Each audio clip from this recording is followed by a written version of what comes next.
Halo pemirsa Kitab Mawas Diri. Untuk video kali ini saya akan menyampaikan satu cerita sejarah yang mesti tidak kalah menarik untuk diulas dan dibahas secara lugas. Tanpa berlama-lama, inilah judul ceritanya. Sejarah masuk dan berkembangnya Islam di Nusantara oleh Budi Sulistiono.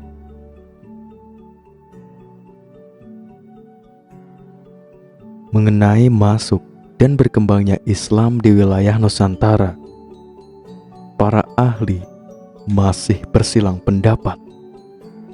Kapan masuk dan oleh siapa Islam dibawa ke wilayah Nusantara?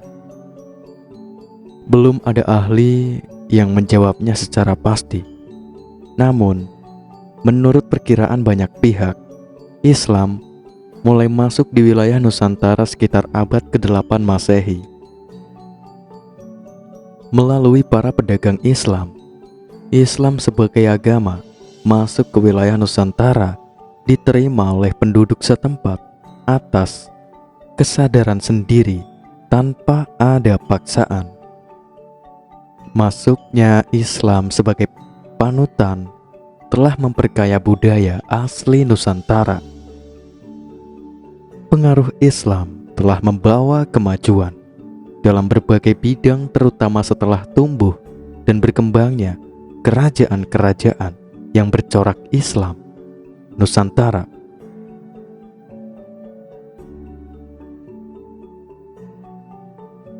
Proses masuk dan berkembangnya Islam.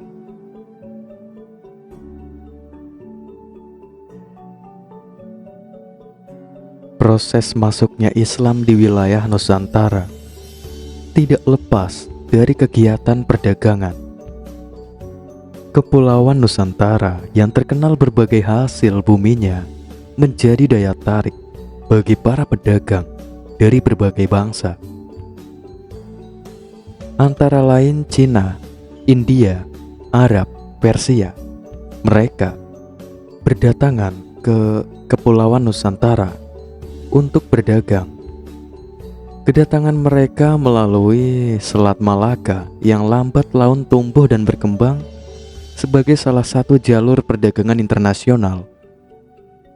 Melalui Selat Malaka, para pedagang mengunjungi pusat-pusat perdagangan, antara lain di Pulau Jawa, misalnya Jepara, Tuban, Gresik. Dari sana, pelayaran dilanjutkan seperti ke Banjarmasin, Goa, Ambon, dan Ternate yang dikenal sebagai pusat penghasil rempah-rempah.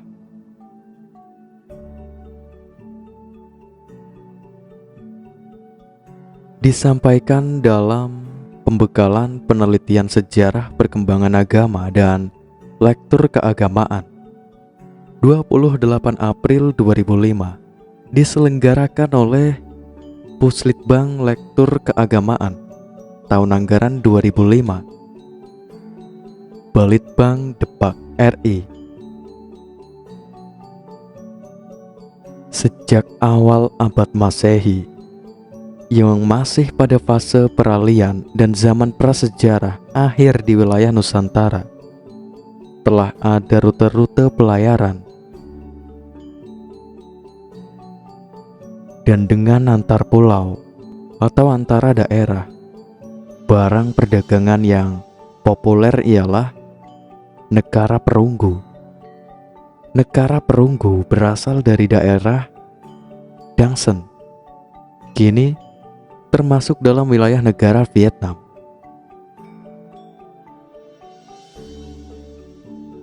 Negara sebagai barang perdagangan memiliki jangkauan yang cukup luas dan merata ke seluruh Nusantara. Tidak saja di bagian barat, tetapi sampai jauh menjangkau wilayah Maluku dan NTT. Melalui hubungan dagang itulah pedagang Persia, Arab, Gujarat yang telah memeluk agama Islam dapat memperkenalkan agama dan budaya Islam kepada penduduk Nusantara. Dengan demikian, dapat disimpulkan bahwa masuknya Islam di Nusantara berlangsung secara damai melalui hubungan perdagangan. Hanya saja, persoalan kapan agama Islam mula pertama diperkenalkan belum dapat diketahui secara pasti. Hal ini sangat berkaitan, antara lain soal keletakan setiap wilayah secara geografis. Misalnya, Selat Melaka sudah dikenal sebagai jalur pelayaran dan perdagangan sejak berkembangnya Kerajaan Sriwijaya. Hal ini dapat dipastikan karena sejak abad ke-8 Masehi, sudah banyak pedagang Muslim yang sudah berdatangan di Malaka dan Sriwijaya. Mereka menyebut Sriwijaya dengan sebutan Sribuza, Zabai, Zabak. Sesudah Sriwijaya lemah, banyak bandar melepaskan diri.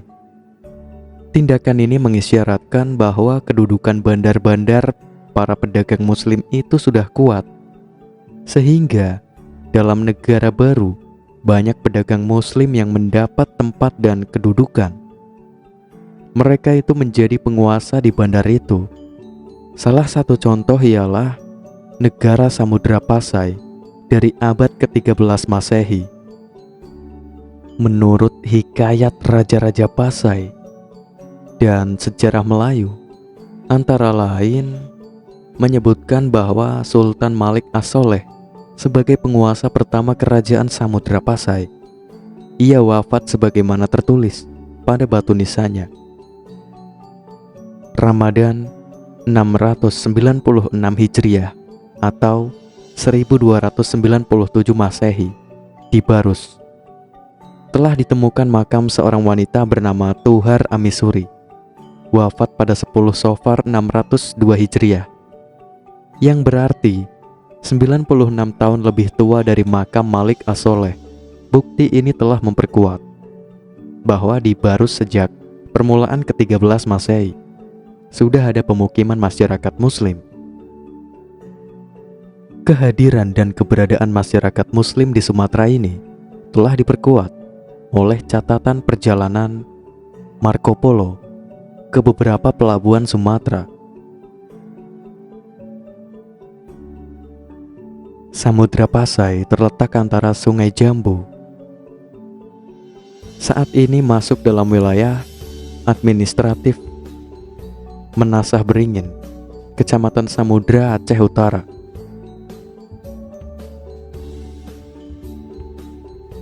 Hikayat Raja-Raja Pasai,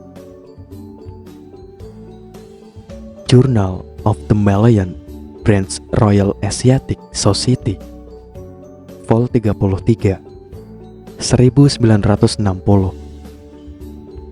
Di saat kerajaan Samudra Pasai secara pasti telah berdiri kerajaan-kerajaan dinasti Islam di luar Nusantara, justru sedang mengalami kemunduran yang luar biasa. Dinasti Islam di Andalusia sedang didesak.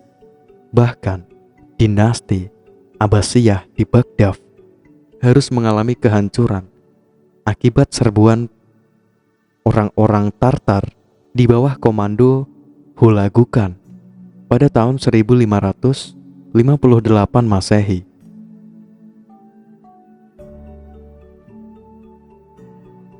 Hasan M. Abari. Awal perkembangan kerajaan Islam di Sumatera, Samudra Pasai dan Aceh dalam analisis kebudayaan. Marco Polo menyebut sebuah tempat di bagian barat Sumatera, Vansur, dan tempat-tempat lain yang ia kunjungi sudah terdapat pemukiman masyarakat Muslim. Dalam perjalanannya dari Tiongkok kembali ke negara asal, yakni ke Venesia, Italia, pada tahun 1292 Masehi, ia singgah di Aceh, bagian utara. Di Perla, Marco Polo menjumpai penduduk yang beragama Islam. Juga banyak pedagang Gujarat-Gujarat yang giat menyiarkan agama Islam. Mendasarkan pada catatan Marco Polo, memperkuat dugaan bahwa Islam sudah disebarkan atau didakwahkan di berbagai tempat di Sumatera, Semenanjung Malaka, dan beberapa daerah di Pulau Jawa. Walaupun pada abad ke-1 sampai 4 Hijriah, 7-10 Masehi, Jawa tidak disebut-sebut sebagai tempat persinggahan pedagang-pedagang Muslim. Agama Islam sudah dianut oleh sebagian orang di Pulau Jawa sejak abad ke-11 Masehi. Hal ini terbukti dengan ditemukannya sebuah batu nisan tertulis di Leran dekat Gresik, Jawa Timur, yang memuat keterangan tentang meninggalnya seorang wanita muslimah bernama Fatimah binti Maimun. Berangka tahun 1082 Masehi. Angka tahun ini merupakan data peninggalan Islam tertua yang ditemukan di wilayah Nusantara. Berikut disampaikan sebagian orang-orang yang berjasa dalam syiar Islam, yakni masuknya Islam melalui pedagang Gujarat. Keberadaan para pedagang Gujarat itu bertolak dari catatan perjalanan Marco Polo yang mengatakan bahwa selama kunjungannya ke Purela tahun 1292 Masehi, ia telah menyaksikan banyak pedagang asal Gujarat giat menyiarkan agama Islam. Pendapat itu diperkuat dengan adanya batu nisan Sultan Malik As-Soleh. Masuknya Islam melalui pedagang Persia. Pendapat ini didukung oleh Umar Amin Hussein dengan alasan bahwa di Persia ada suku yang bernama Pleren dan Jawi. Kemungkinan para pedagang dari dua duku inilah yang mengajarkan huruf Arab di Pulau Jawa yang dikenal dengan huruf Pegon. Ahli lain yang mendukung pendapat ini adalah Husein Jayadiningrat yang mengatakan bahwa terdapat pasangan dalam bahasa Arab yang disebut Jabarjer. Istilah ini termasuk bahasa Iran yang dalam bahasa Arab disebut Fathah Kasroh. Gujarat merupakan kota pantai barat India. Sejak abad 13 sampai 14 Masehi, Gujarat menjadi pelabuhan yang jauh lebih ramai dari sebelumnya karena pada pedagang Muslim telah memindahkan pusat perdagangan ke sana. Makam ini terdapat di kelompok makam di Leran Gresik, Jawa Timur, bersama-sama dengan beberapa makam yang tidak berangka tahun. Selain itu, di sebagian wilayah Nusantara terdapat tradisi Muharram yang dihubungkan dengan Husain putra Sayyidina Ali, meninggal di Karbala, di Persia. Upacara peringatan meninggalnya Husain ini ditandai dengan mengarak peti yang disebut tabut. Oleh karena itu, bulan Muharram dikenal juga dengan sebutan bulan tabut dan diramaikan dengan perayaan yang semisal oleh masyarakat antara lain Aceh dan Minangkabau. Hal ini menunjukkan adanya pengaruh Persia. Masuknya Islam melalui pedagang Arab. Pendapat ini datang antara lain dari Hamka. Menurutnya, raja-raja Samudra Pasai menganut mazhab Syafi'i. Penganut mazhab Syafi'i terbesar saat itu adalah masyarakat Mesir dan Mekah. Bila agama Islam yang masuk di Nusantara berasal dari Persia, tentu banyak masyarakat Indonesia yang menganut paham Syiah seperti di Persia, atau bermazhab Hanafi seperti di India. Gelar Al-Malik yang digunakan oleh raja-raja Samudra Pasai berasal dari Mesir, sedangkan gelar Syah yang berasal dari Persia baru digunakan oleh raja-raja Malaka pada awal abad ke-15 Masehi. Kapal-kapal dagang Arab sudah mulai berlayar ke wilayah Asia Tenggara sejak permulaan abad Masehi. Melalui literatur Arab, terdapat berita tentang perjalanan mereka ke Asia Tenggara. Sekalipun sumber berita ini masih harus dikaji lebih teliti. Berita tersebut umumnya berkaitan dengan barang-barang, dagangan dan rute perjalanan, dan hanya sedikit berita tentang penduduk dan adat istiadatnya. Paul Whitley mengemukakan bahwa di antara penulis Arab hingga abad ke-14 Masehi, hanya Abidullah abad ke-10 Masehi dan Ibnu Battuta yang benar-benar melakukan perjalanan ke Asia Tenggara sampai ke negeri Cina. Adapun penulis yang lain hanya berlayar hingga India atau di sekitar Teluk Persia. Ketiga pendapat tersebut di atas masing-masing memiliki alasan. Para pedagang Muslim asal Persia, Gujarat, dan Arab sama-sama memiliki peran dalam usaha penyebaran agama Islam di Nusantara.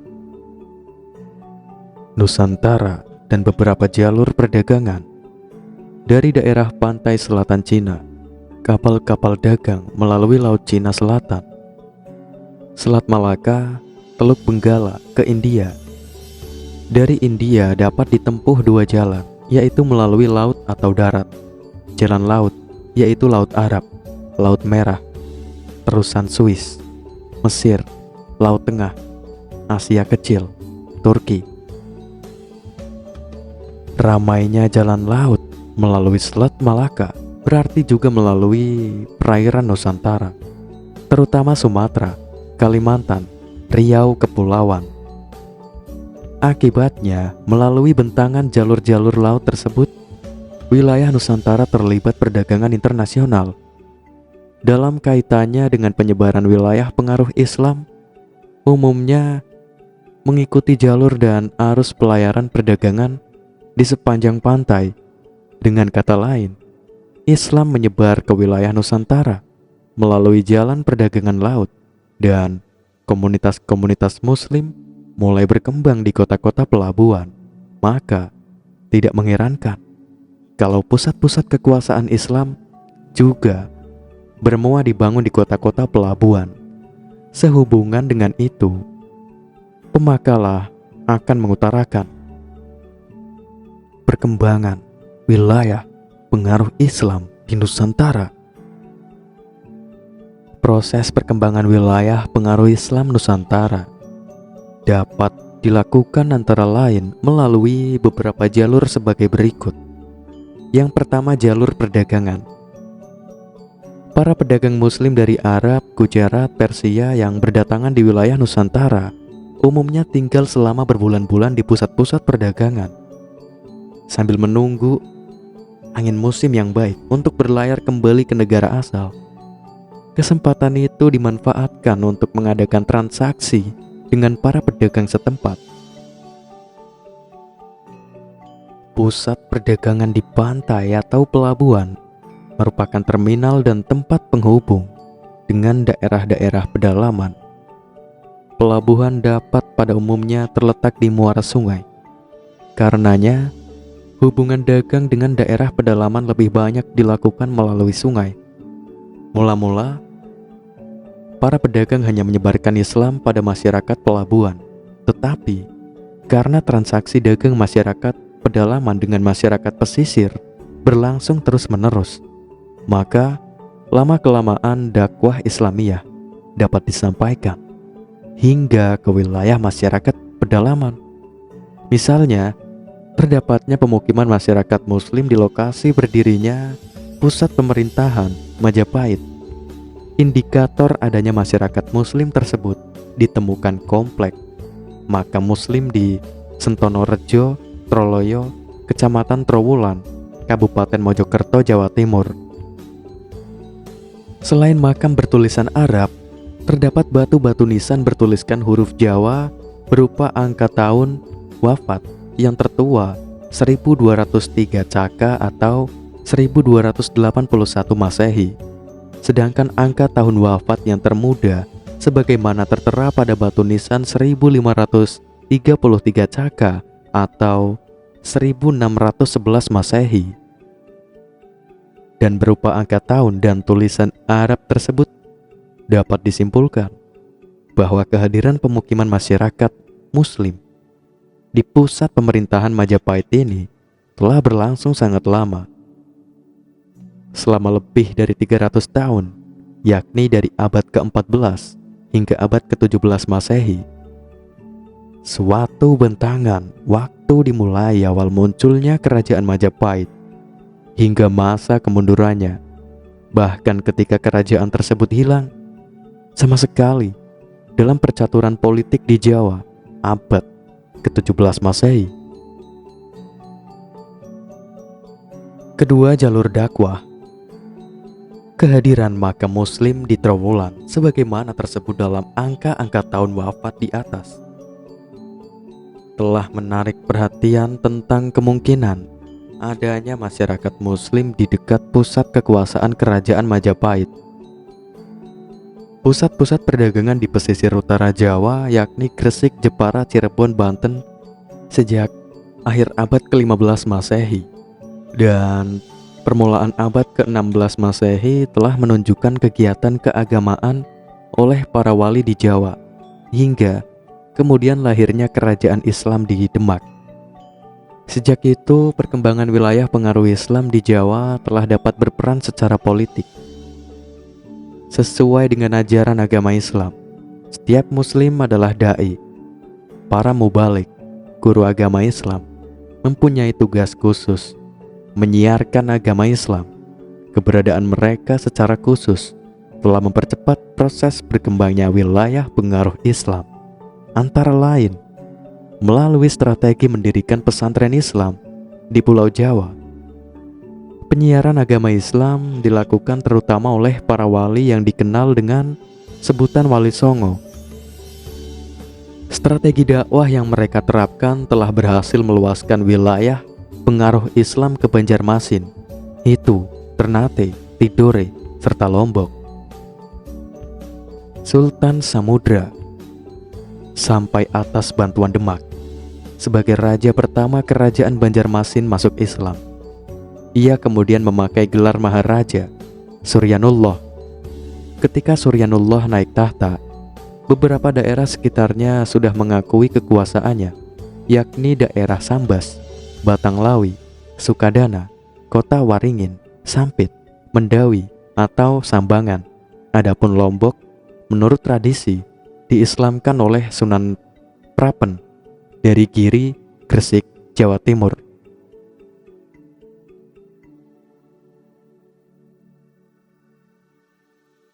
Kesultanan terbesar di Kepulauan Maluku abad ke-14 sampai 16 Masehi adalah Kesultanan Ternate. Sejak abad ke-10 Masehi terkenal sebagai pusat perdagangan rempah-rempah. Kapal-kapal dari Jawa, Malaka, dan Arab secara teratur berlayar ke sana. Pada awalnya, kesultanan itu menganut animisme. Namun setelah Sultan Zainal Abidin pada tahun 1486 sampai 1500, Raja Ternate ke-19 kembali dari Giri, Gresik dan menyandang gelar Sultan, agama Islam menjadi agama resmi kerajaan.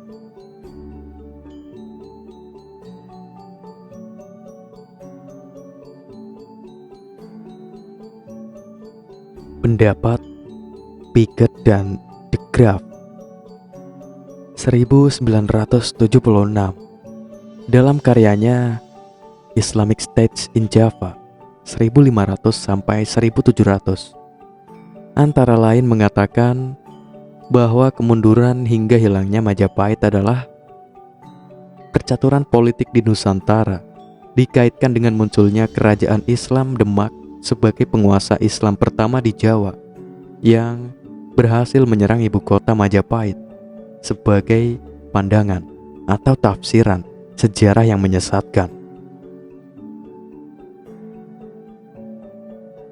Daerah yang agak terlambat menerima perkembangan Islam selain tempat-tempat yang disebutkan di atas adalah Sulawesi, kecuali beberapa tempat seperti Baten dan Selayar. Berdasarkan tradisi setempat, telah menerima pengaruh Islam dari Ternate Pada pertengahan abad ke-16 Masehi, sejak Goa Talo atau Makassar tampil sebagai pusat perdagangan laut, kerajaan ini menjalin hubungan yang baik dengan Ternate, suatu kerajaan pusat cengkeh yang telah menerima Islam dari Gresik atau Giri di bawah kekuasaan Sultan Babullah. Ternate mengadakan perjanjian persahabatan dengan Goa Talo. Ketika ini, Raja Ternate berusaha mengajak penguasa Goa Talo untuk ikut menganut agama Islam, tetapi gagal. Baru pada waktu Datuk Ri Bandang datang ke Goa Talo, agama Islam masuk ke kerajaan ini. Sultan Alauddin tahun 1591 sampai 1636 adalah Sultan Goa Talo yang pertama menganut Islam pada tahun 1605. 2 tahun berikutnya, rakyat Goa dan Talo diislamkan seperti terbukti dengan dilakukannya sembahyang Jumat bersama di Talo pada 19 Rajab 1068 Hijriah atau November 1607 Masehi. Ketiga, jalur perkawinan. Semakin berkembangnya perdagangan, semakin banyak pula para pedagang Islam dari Persia, Arab, Gujarat yang datang ke Nusantara. Bahkan banyak di antara mereka yang kemudian menetap di berbagai wilayah Nusantara. Letak kerajaan Goa Talo di semenanjung barat daya Pulau Sulawesi sangat strategis dilihat dari sudut perdagangan rempah-rempah di Kepulauan Nusantara ini. Sebagai suatu daerah pelabuhan transito, kerajaan Goa Talo memainkan peranan penting. Di sekitar tahun 1600 Masehi, rempah-rempah yang dapat dibeli di pelabuhan ini seringkali lebih murah daripada di Maluku sendiri.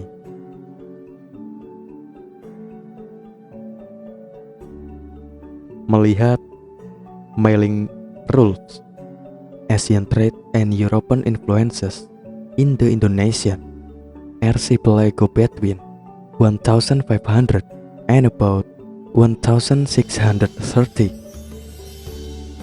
The Hawk Martinus, Night of 1962.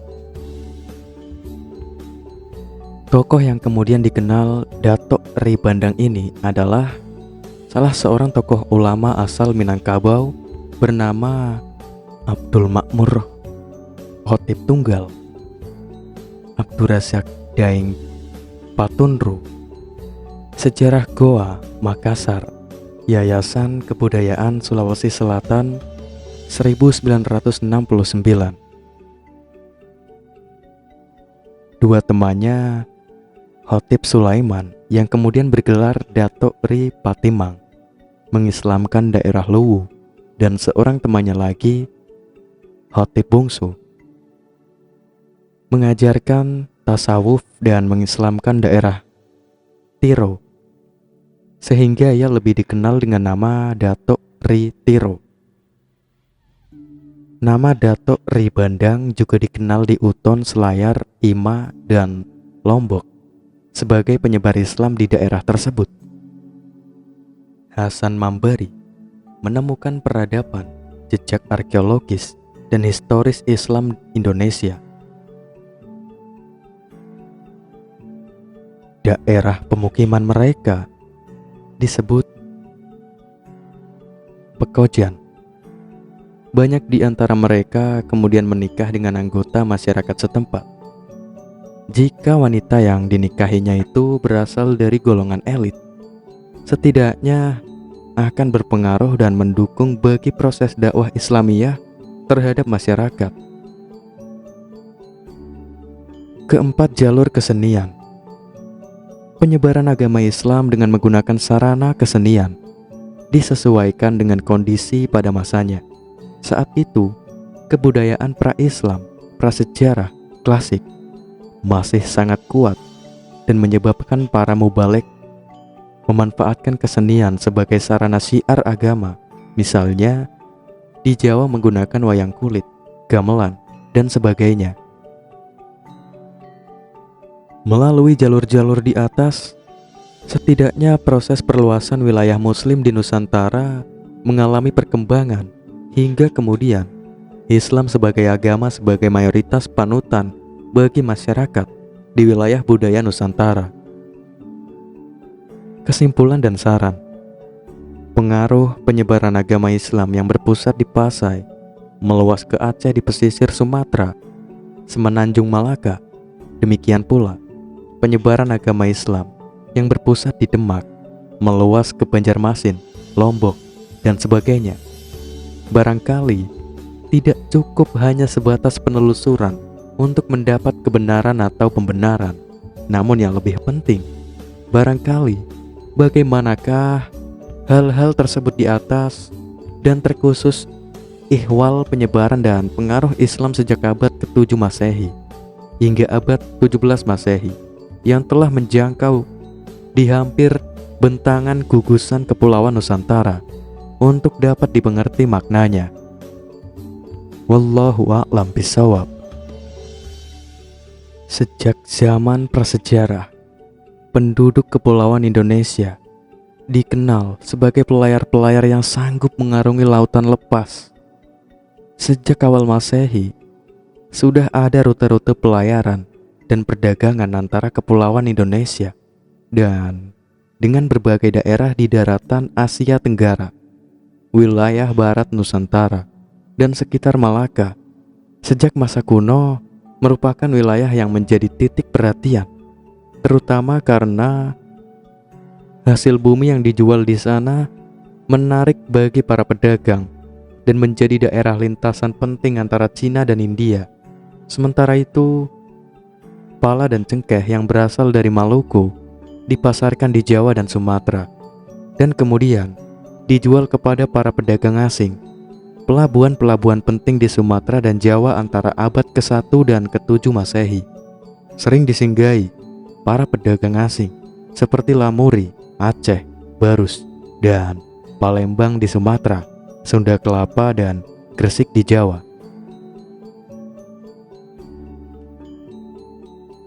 Pedagang-pedagang Muslim asal Arab, Persia, dan India juga ada yang sampai ke Kepulauan Indonesia untuk berdagang sejak abad ke-7 Masehi. Ketika Islam pertama kali berkembang di Timur Tengah, Malaka, jauh sebelum ditaklukkan Portugis, pada tahun 1511, merupakan pusat utama lalu lintas perdagangan dan pelayaran melalui Malaka. Hasil hutan dan rempah-rempah dari seluruh pelosok Nusantara dibawa ke Cina dan India, terutama Gujarat, yang melakukan hubungan dagang langsung dengan Malaka pada waktu itu. Dengan demikian, Malaka menjadi mata rantai pelayaran yang penting. Lebih ke barat lagi dari Gujarat, perjalanan laut melintasi Laut Arab. Dari sana perjalanan bercabang dua. Jalan pertama di sebelah utara menuju Teluk Oman, melalui Selat Ormus ke Teluk Persia. Jalan kedua melalui Teluk Aden dan Laut Merah, dan dari kota Suez. Jalan perdagangan harus melalui daratan ke Kairo dan Iskandaria. Melalui jalan pelayaran tersebut, kapal-kapal Arab, Persia, dan India mondar-mandir dari barat ke timur dan terus ke negeri Cina dengan menggunakan angin musim untuk pelayaran pulang perginya. Ada indikasi bahwa kapal-kapal Cina pun mengikuti jalan-jalan tersebut sesudah abad ke-9 Masehi. Tetapi kapal tersebut hanya sampai di pantai barat India karena barang yang diperlukannya sudah dapat dibeli. Dari berita Cina dapat diketahui bahwa di masa dinasti Tang, abad ke-9 sampai 10, orang-orang Tasih sudah ada di Kanton, Kanfu, dan Sumatera. Tasih adalah sebutan orang-orang Arab dan Persia yang ketika itu jelas sudah menjadi Muslim.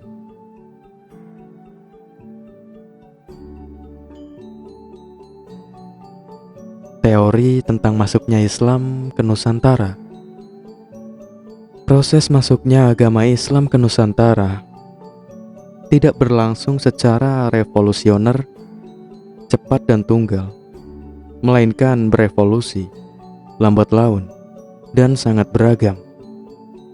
Menurut para sejarawan, teori-teori tentang kedatangan Islam ke Indonesia dapat dibagi menjadi: yang pertama, teori Mekah, mengatakan bahwa proses masuknya Islam ke Indonesia adalah langsung dari Mekah atau Arab. Proses ini berlangsung pada abad pertama Hijriyah atau abad ke-7 Masehi. Tokoh yang memperkenalkan teori ini adalah Haji Abdul Karim Amrullah atau Hamka, salah seorang ulama sekaligus sastrawan Indonesia. Hamka mengemukakan pendapatnya ini pada tahun 1958 saat orasi yang disampaikan pada Disnatalis Perguruan Tinggi Islam Negeri Yogyakarta. Ia menolak seluruh anggapan para sarjana barat yang mengemukakan bahwa Islam datang ke Indonesia tidak langsung dari Arab. Bahan argumentasi yang dijadikan bahan rujukan Hamka adalah sumber lokal Indonesia dan sumber Arab. Dalam hal ini, teori Hamka merupakan sanggahan terhadap teori Gujarat yang banyak kelemahan. Ia malah curiga terhadap prasangka-prasangka penulis orientalis barat yang cenderung memojokkan Islam di Indonesia. Pandangan Hamka ini hampir sama dengan teori Sufi yang diungkapkan oleh Jones yang mengatakan bahwa para musafirlah kaum pengembara yang telah melakukan Islamisasi awal di Indonesia. Kedua, teori Gujarat mengatakan bahwa proses kedatangan Islam ke Indonesia berasal dari Gujarat pada abad ke-7 Hijriyah atau abad ke-13 Masehi. Gujarat ini terletak di India bagian barat, berdekatan dengan Laut Arab. Tokoh yang mensosialisasikan teori ini kebanyakan adalah sarjana dari Belanda.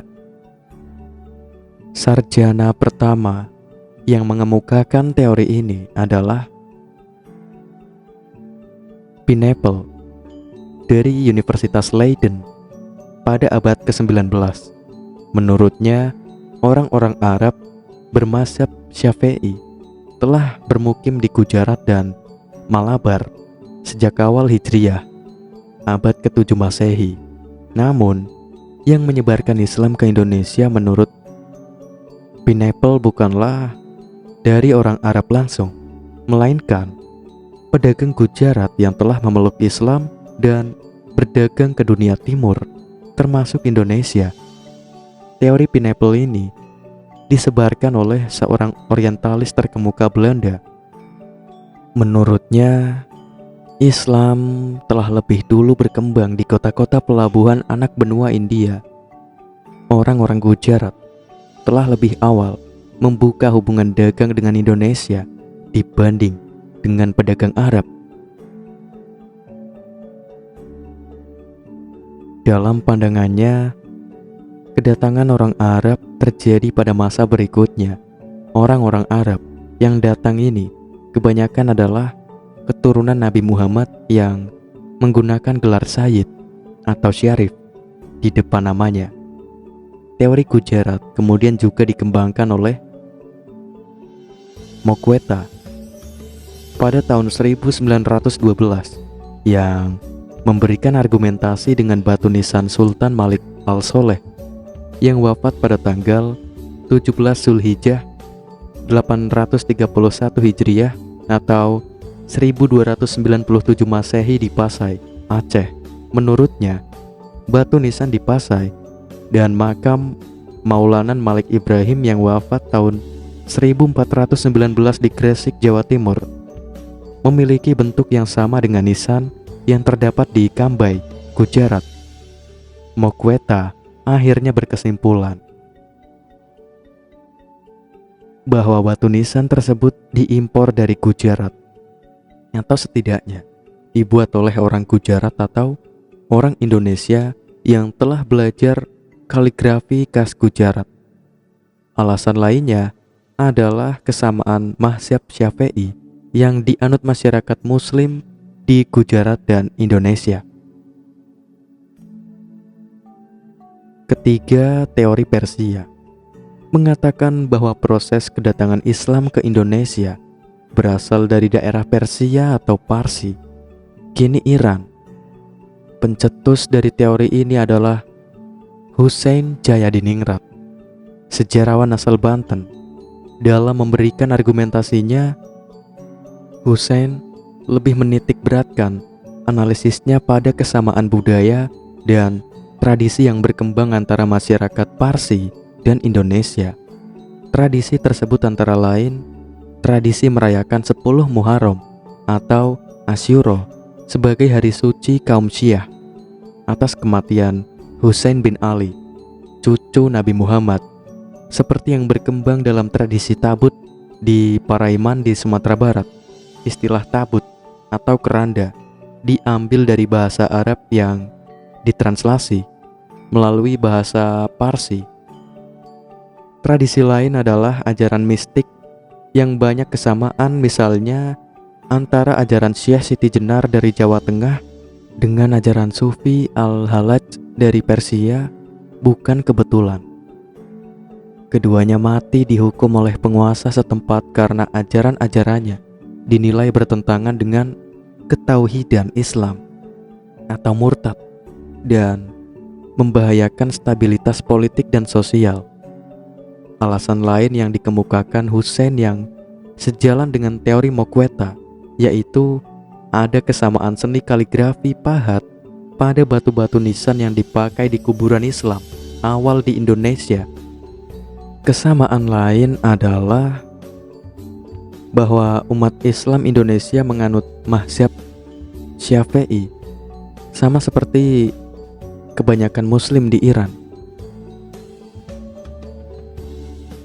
Dan keempat, teori Cina, bahwa proses kedatangan Islam ke Indonesia, khususnya di Jawa, berasal dari para perantau Cina. Orang Cina telah berhubungan dengan masyarakat Indonesia jauh sebelum Islam dikenal di Indonesia.